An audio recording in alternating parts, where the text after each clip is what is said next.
Bonjour à tous, le troisième volet de cette partie consacrée à la France pendant la guerre et juste après la guerre, c'est les libérations du territoire.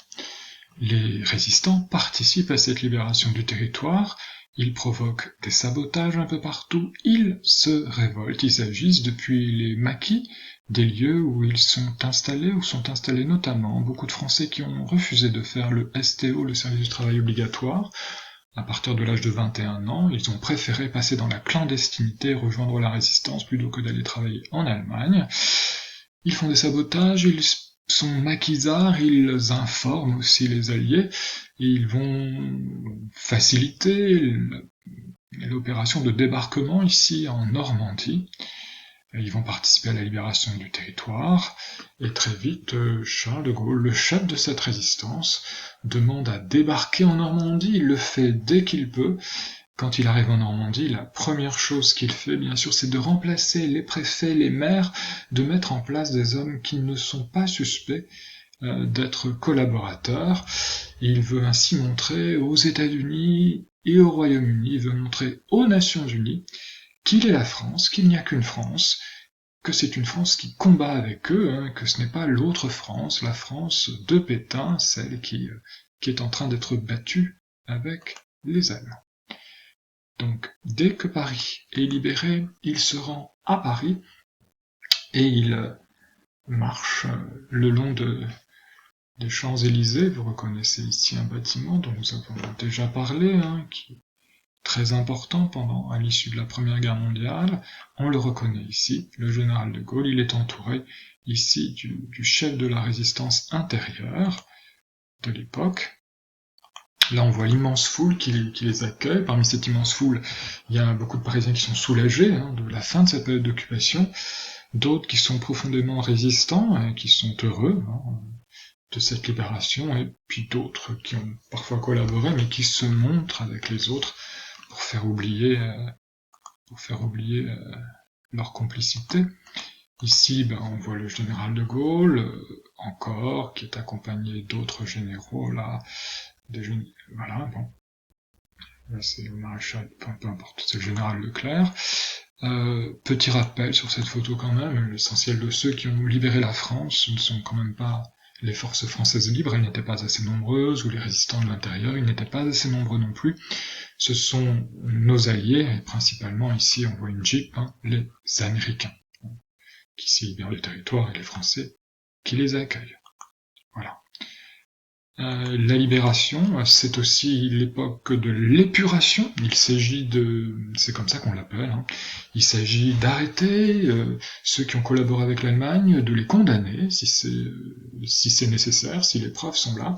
Donc de Gaulle, il veut à la fois, quand il arrive en France, il remplace des préfets de maires, comme je l'ai dit, mais il essaie de mettre en place une justice droite, forte, mais juste, qui juge les gens, qui les entend, qui accumule les preuves, qui les condamne si c'est nécessaire.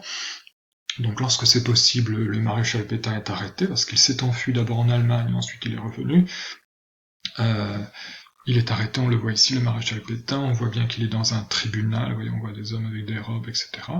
Il va se défendre en disant qu'il a fait tout ce qu'il pouvait pour protéger les Français, évidemment, que non, ça n'est pas il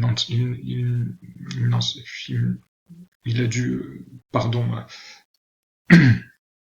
remettre en cause les libertés, mais c'est pour le bien des Français, etc., etc. Donc il sera condamné, bien sûr, parce que sa responsabilité est grande, elle est beaucoup plus grande qu'on ne le pensait encore à l'époque, les historiens ont travaillé dessus, il est responsable de la déportation des Juifs directement, il sera condamné à mort, mais sa peine sera transformée en prison à vie pour service rendu à la nation. C'est de Gaulle qui transformera cette peine. Il mourra en 1951, donc bien plus tard encore, dans une prison.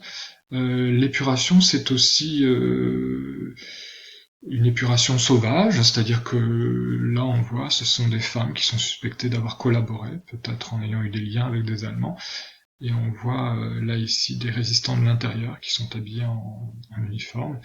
Et là, on est en train de tondre ces femmes.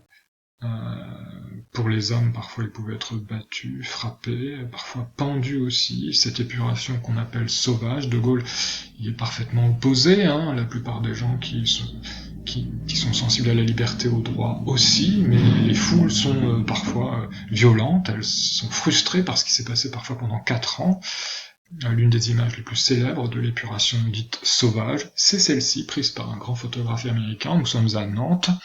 On voit très bien ici la foule, derrière le drapeau français qui est pavoisé, et puis ici des policiers qui sont en train d'accompagner un homme, son épouse, sa fille, avec le petit-fils là ici, pour les protéger, pour les conduire au poste de police. Elles viennent d'être tondues, ces 2 femmes. Vous voyez.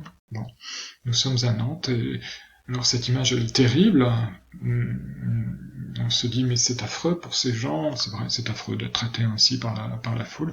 Ce que l'on sait aujourd'hui, on l'a su très vite, c'est que ces 3 personnes sont véritablement de vrais collaborateurs, que cette femme est responsable de l'arrestation et de la mort de nombreuses personnes, qu'ils ont bien profité de la vie pendant l'occupation, ce qui explique pourquoi cette population, même si c'est terrible, sourit